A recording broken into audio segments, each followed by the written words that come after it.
அன்பு நண்பர்களுக்கு இனிய வணக்கம். நாம் இன்றைக்கி பார்க்க போகிறது என்னென்னா டவர் ஃபேனில் பார்த்திங்கன்னா ப்ராப்ளம்னு வந்திருக்கு, ஓடலை, ஒயர் பின்னாடி எரிஞ்சிருக்குது.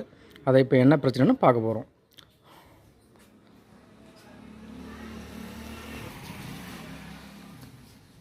சாம்சோனிக்ன்ற கூல் ரெஃப்ரெஷ், அதாவது டவர் ஃபேன். இது வந்து இப்போ நம்ம இதை பிரித்து என்னென்னு பார்த்துருவோம்.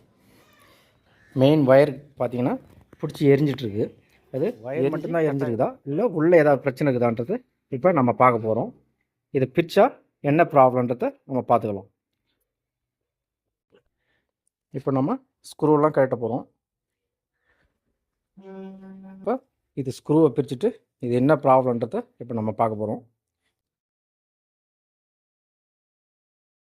ஒயர் எரிஞ்ச இடம் அதுதான், மெயின் கார்டு வந்து எரிஞ்சு போயிடுச்சு. இதோட ஸ்க்ரூ எல்லாத்தையும் கழட்டியாச்சு. இப்போ ஓப்பன் பண்ணி பார்த்துருவோம் என்ன ப்ராப்ளம்னு. ஓப்பன் பண்ணிட்டோம்.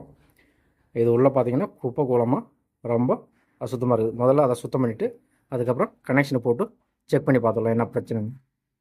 அதோட உள்பகுதி வந்து இப்படி தான் இருக்கும். டவர் ஃபேனோட உள்பக்கம் இப்படி மேல் பகுதி பார்த்திங்கன்னா இப்படி இருக்கும். இதை ஓப்பன் பண்ணால் இந்த மாடலில் தான் இருக்கும். ரோட்டர் டைப்பில் உருளை மாடலில் இருக்கும். இதோட ஃபேன் வந்து ரோட்டர் டைப்பில் இருக்கும். மோட்டர் வந்து பார்த்திங்கன்னா இந்த இடத்துல இருக்குது கீழே. இது வந்து கீழ்ப்பகுதி நிமிந்துனா நமக்கு கீழே வந்துடும். இதுதான் வந்து டவர் ஃபேனோட உள்பகுதி.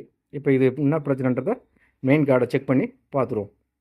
இப்போ அதோட ஒயரை மெயின் லீடை வந்து சீவி வச்சுட்டோம். இப்போ நம்ம போட்டு பார்க்க போகிறோம்.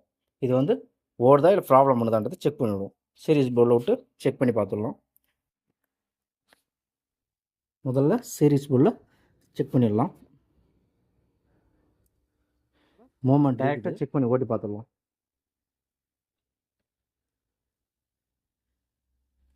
இப்போது டைரெக்டாக லைனை ஜாயின் பண்ணிட்டோம். நம்ம போட்டு பார்த்துடலாம். சும்மா ஒரு டெஸ்ட்டுக்காக டக்குன்னு போட்டு நிறுத்திடுவோம். ஆனால் இயக்கத்தில் இருக்குது, நல்லாவே இருக்குது, மோட்ரு ஓடிட்டு இருக்குது ஃபேனு. இப்போ இதோட ப்ராப்ளம் பார்த்திங்கன்னா இந்த மெயின் கார்டு தான். அதோட மெயின் ஒயர் தான் பிரச்சனையாக இருந்திருக்குது. அது வந்து இப்போ ஒயர் புது ஒயரை போட்டு நம்ம ஓட்டிடலாம். இப்போ முழுசாக ஓட்டி பார்த்துருவோம். இயக்கத்தில் இருக்குது பாருங்கள். ஃபேன் வந்து நல்லாவே இருக்குது. இப்போ நம்ம இதுக்கு புதிய ஒயரை போட்டு கஸ்டமருக்கு கொடுத்துடலாம். இப்போ ஒயரோட காசு மட்டும்தான் உங்கள்கிட்ட வாங்க வேண்டிய இருக்கும். யாரும் எடுத்ததும் நேரடியாக போட்டு ஓட்டி பார்த்துடாதீங்க. எடுத்ததுமே பவரில் கொடுத்து ஓட்டி பார்க்கக்கூடாது. ஒயரை ஜாயின் பண்ணி முதல்ல சீரிஸ் போர்டில் செக் பண்ணி பார்த்துங்க. மோட்டர் பிரச்சனை இருக்குதா, சுவிட்சில் பிரச்சனை இருக்குதா, இல்லை ஷார்ட் எங்கேயாவது ஒயர் இருக்குதா, ஒயரில் வந்து பிரச்சனை இருக்குதான்றதை தெரிஞ்சுட்டு தான் நீங்கள் அதுக்கப்புறம் ஓட்டி பார்க்கணும். சீரிஸ் போர்டில் செக் பண்ணிவிட்டு தான் நீங்கள் அடுத்த வேலையை பார்க்கணும். அடுத்த கட்ட வேலையை அதுக்கப்புறம் தான் பார்க்கணும்.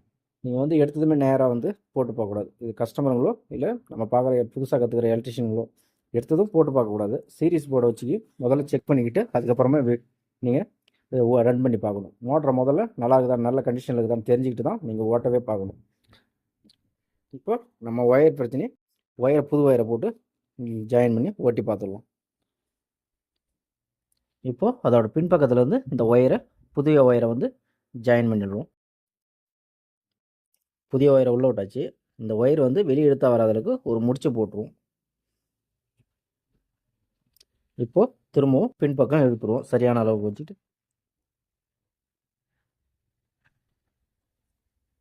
அடுத்து ஒயரில் ஜாயின் பண்ணிக்கலாம். நம்ம ஒயரை வந்து நியூட்ரல் பேஸ் ரெண்டுமே ஜாயின் போட்டு டேப் அடிச்சுடுவோம். டேப் அடிச்சுட்டு இதை ரன் பண்ணி பார்த்துருவோம். இப்போது நம்ம ஒயரை ஜாயின் போட்டு உள்ளே இழுத்துருவோம். பின்பக்கத்தில் இழுத்துட்டு அடுத்து நம்ம ஒயர் வந்து மோட்டரை கூட எங்கேயும் மாட்டக்கூடாது. விசிறில் வந்து மாட்டாத அளவுக்கு இது என்ன பண்ணுறோம், இந்த இடத்துல ஒரு நம்ம கேபிள் டையை போட்டு கட்டிவிடுவோம். அப்போ தான் வந்து இந்த ஒயர் வந்து மேலே ஏஞ்சிருக்காது. இல்லைனா மேலே ஏஞ்சிச்சுன்னா இந்த ஃபேனில் வந்து சிக்கிடும், ரொட்டேட் ஆகும். இந்த ஒயர் வந்து திருப்பும்போது போகும்போது மேலே வந்து இடிச்சிடும். அதனால் இது எழுந்திருக்காத அளவுக்கு கீழே வச்சு நம்ம கேபிள் டை போட்டு கட்டிவிடுவோம். இந்த இடத்துல பிடிச்சி கட்டிடலாம். ஒயர் வந்து மேலே எழுந்திருக்காத வகையில் கேபிள் டை போட்டு இங்கே ஒரு கட்டும் அடுத்தது அங்கே உள் பக்கம் ஒரு கட்டையும் போட்டாச்சு. திருப்பினா போனாலும் எழுந்திருக்கக்கூடாத அளவுக்கு. இப்போ நம்ம மோட்டரை ரன் பண்ணி பார்த்துடலாம். சுவிட்சை வந்து இப்போ ஆன் பண்ணியாச்சு. இப்போ மோட்டர் பாருங்கள் ரன் ஆகிட்டு இருக்குது. எப்போவுமே மோட்டரை செக் பண்ணாமல் டைரெக்டாக உடனே எடுத்ததும் போட்டு பார்த்துறாதீங்க அவசரப்பட்டு. எப்போவுமே போட்டு பார்க்கக்கூடாது. இது ஏன் இந்த பிரச்சனை முதல்ல வருதுன்னா, அந்த ஒயர் ஏன் கட்டாச்சுன்னா, ஒன்றும் ஒயரோட குவாலிட்டி சரியில்லாமல் இருக்கணும், அடுத்து இல்லைன்னா நம்ம அடிக்கடி எடுத்து அதை மடிக்கிறதுனால வர்ற வேணாம். அதாவது ஒயரை பார்த்திங்கன்னா நம்ம எடுத்து வைக்கிறோம் இல்லையா, எடுத்து சுருட்டவும் திரும்ப வைக்கவும், இந்த மாதிரி மாற்றி மாற்றி வைக்கும்போது அது வந்து ஒயர் வந்து மடிஞ்சு சீக்கிரமே வீணாகிடும். அந்த இடம் டேமேஜ் ஆகுது. அதனால தான் வந்து பார்க்கிங் ஆகிருக்குது. அந்த இடம் மடிஞ்சு வந்து கட் ஆகிட்டு இருக்குது. அதனால் வந்து ஒயர் கட் ஆகிட்டுது. இப்போ ஒயரை போட்டாச்சு. நம்ம இனிமேல் பாடி ஃபிட் பண்ணி கஸ்டமர்கிட்ட கொடுத்துட வேண்டியது தான். இதோட முன்பகுதி ரெகுலேட்டர்லாம் செட் நாபை வந்து மாட்டி ஓட்டி பார்த்துடலாம். நாபு இல்லை, ஆனால் இருந்தாலும் நம்ம வேறு ஒரு நாபை போட்டு செக் பண்ணி பார்த்துக்கலாம் ஸ்பீடு குறையுதா ஏதான்றது.